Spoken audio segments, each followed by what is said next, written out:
Grabe ang naging pinsala ni Christine, no? Ito, sabi Gonzales papuntang Wawa.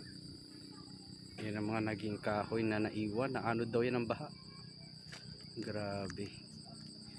Ayun, oh, hindi pa masyadong nadadaanan yung kalsada na yun kasi gatuhod pa daw ang tubig.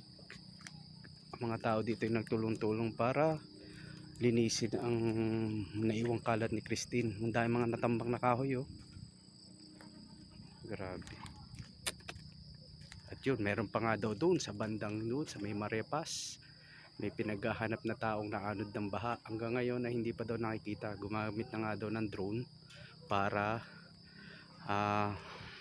ma, makita ko saan na nadala ng baha. Hanggang ngayon wala pa daw update, hindi pa nakikita. Ayan, no? Dati ang linis nito, ang gandang pasyalan. Isa sa to sa magandang bike spot dito sa Tanawan kung gusto mo makakita ng magandang sunset. Ayun ang Tagaytay. Grabe. Tingin ko aabutin to ng ilang linggo bago malinis o buwan. 2 weeks na nga pala, no? Nanalasa si Christine sa Batangas. Ay, grabe.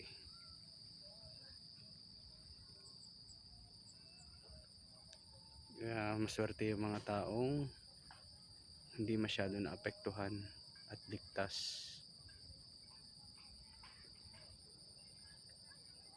Ayan. Kaya talagang ingat-ingat. Kung talagang sinasabihan na ng gobyerno na o ng local barangays o ano na lumikas ay wag nang wag nang magmatigas. Talagang lumikas na kung kaya lumikas.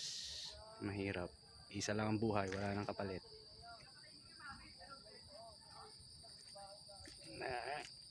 Ayan. Gayak sana itutuloy ako doon kaso gatuhod daw ang baha, so hindi na, mahirap maglinis ng bike kasi doon ang papuntang Wawa. Ito kasi part pa rin ata ito ng Gonzales, so hindi makatawid. Mahirap maglinis ng bike. Ayun lang. Stay safe sa lahat.